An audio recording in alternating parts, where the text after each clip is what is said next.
Good evening, neighbor, and welcome back to the bright side of darkness. Tonight's survival lesson is simple. If I locked you in a silent room for 30 days, you would not come back the same. No knives, no chains, no beatings, just a room, a door, and absolutely no one. Sounds easy, right? No work, no bills, no annoying people, just peace and quiet. But here's the problem. The human brain does not treat total isolation like rest. It treats it like an emergency because your mind was not built for emptiness. It was built for noise, faces, as movement, voices, interruptions, life. Take all of that away, and your brain starts doing something deeply disturbing. It begins making its own reality. First, time gets weird. Then your thoughts get slippery. Then, the silence starts feeling loud. And if the isolation goes on long enough, you may hear things, see things, feel things that are not there. Tonight, we're looking at what 24 hours, 7 days, and 30 days in solitary confinement actually do to the human brain, and why one of the quietest punishments ever invented may also be one of the cruelest. The first day doesn't look dramatic. That's what makes it so dangerous. You're not bleeding. You're not screaming. You're just alone. At first, it feels like boredom, then restlessness, then something stranger.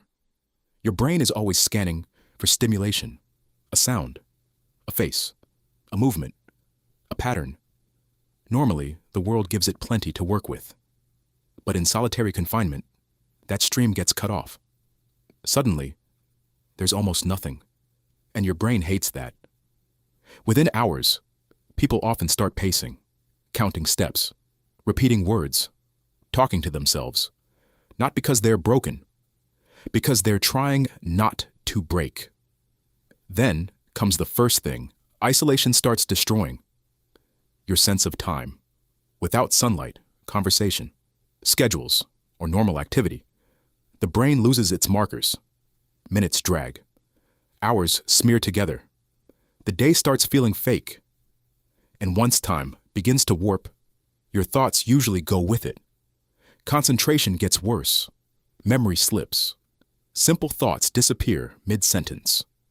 You try to focus on one thing, and your mind slides right off it. Then the silence changes. At first, it feels like boredom, then restlessness, then something stranger. Your brain is always scanning for stimulation, a sound, a face, a movement, a pattern. Normally, the world gives it plenty to work with. But in solitary confinement, that stream gets cut off. Suddenly, there's almost nothing, and your brain hates that.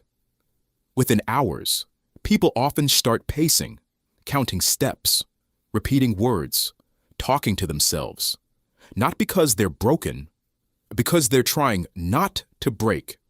Then comes the first thing. Isolation starts destroying your sense of time.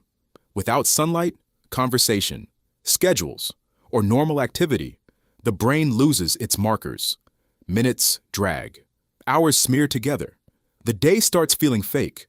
And once time begins to warp, your thoughts usually go with it. Concentration gets worse. Memory slips. Simple thoughts disappear mid-sentence. You try to focus on one thing, and your mind slides right off it. Then the silence changes. At first, silence feels empty, but after enough time, it starts feeling heavy, oppressive, almost physical. You notice every tiny sound: your breathing, your heartbeat, a distant hum, a little scrape, a drip in the wall. And then your brain starts turning those tiny sounds into something bigger: a whisper, a footstep, a voice. Maybe real, maybe not. That's the beginning of the trap. When the outside world stops feeding the brain enough input, the brain starts feeding itself. Now, let's make it worse. Because after a few days, solitary confinement stops feeling like boredom and starts feeling like damage. By the end of the first week, many people begin showing serious psychological symptoms. Sleep starts breaking down. Some people sleep constantly. Others barely sleep at all. Some wake up confused, panicked, or unsure if they were dreaming. Without normal stimulation, the brain loses rhythm. And when sleep goes bad, everything goes bad. Your emotions become unstable. Tiny problems feel huge. Old memories come back harder. Fear gets louder. Anger gets faster. Hopelessness gets deeper. The mind starts overreacting to everything because it has been understimulated for too long. And that's when hallucinations begin. Not always dramatic ones. Not movie-style ghosts in the corner. Sometimes it starts with small distortions. You hear your name. You hear knocking. You sense someone behind you. You see a shadow shift. A wall looks like it moved. A sound repeats when it shouldn't. This happens because the brain is desperate for pattern. It wants input so badly that if reality won't provide it, the mind may start generating its own. That's what makes isolation so terrifying. It doesn't just make you lonely. It can make you lose trust in your own senses. And by week 2 or 3, things can get much worse. Attention span drops. Decision-making gets weaker. Paranoia grows. Depression deepens. Panic attacks become more likely. Some people become emotionally numb. Others become hypersensitive. A tiny noise feels unbearable. A beam of light feels violent. A routine interruption feels like an attack.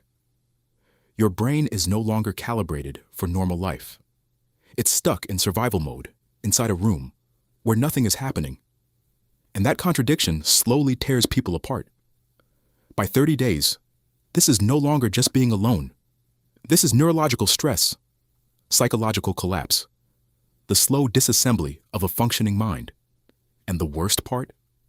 Sometimes, the damage doesn't end when the door opens. People coming out of prolonged isolation often report lasting effects: trouble focusing, trouble sleeping, trouble talking to people, trouble handling noise, trouble feeling normal in the world again. After enough isolation, even freedom can feel unbearable. Crowds feel threatening. Conversations feel exhausting. Ordinary life feels too loud, too bright, too real. That's what solitary confinement can do. It doesn't just punish you while you're inside. It can follow you back out. And history learned this lesson the hard way. In the 19th century, some prison reformers believed solitude could fix the human soul. Their logic sounded almost wholesome. Lock a prisoner alone, remove distraction, force reflection, surround him with silence and religion, and supposedly, he would become better. Instead, many prisoners mentally deteriorated. They became confused, withdrawn, depressed, emotionally shattered. Some stopped responding normally. Some developed bizarre behavior. Some seemed to collapse inward, as if the mind had nowhere left to go. Even visitors at the time were horrified. One of the most famous critics was Charles Dickens, who saw these prison systems firsthand and described the psychological damage as devastating. And that's the pattern that keeps repeating throughout history. People assume that if there's no blood, there's no real harm. But solitary confinement proves the opposite. You do not need to beat the body to break the mind. Sometimes all you have to do is remove everyone else. So here's the question. How long do you think you could last? 1 day? 1 week? 30 days? Be honest. Most people think they'd handle isolation better than they actually would, because they imagine silence as comfort, peace, privacy, time alone. But extreme isolation is not peace. It is deprivation. It is starvation. For the social, sensory, and psychological input, your brain needs to stay stable. And when you starve the brain long enough, it starts to break, not with an explosion, not with a scream, but quietly, confusingly, and sometimes permanently. So, if tonight's survival lesson taught taught us anything, it's this. One of the most terrifying punishments in human history is not fire, or torture, or even death. It is being left alone long enough for your own mind to turn against you. If you enjoyed this cheerful little nightmare, be sure to like the video, subscribe to Smile and Survive, and turn on the bell so you don't miss our next broadcast from the bright side of darkness. And now, I want to hear from you. How long do you honestly think you could survive in total isolation? 1 day? 1 week? Or 30 days? Tell me in the comments. Sleep tight, neighbor, and if the room gets too quiet tonight, don't trust everything you hear.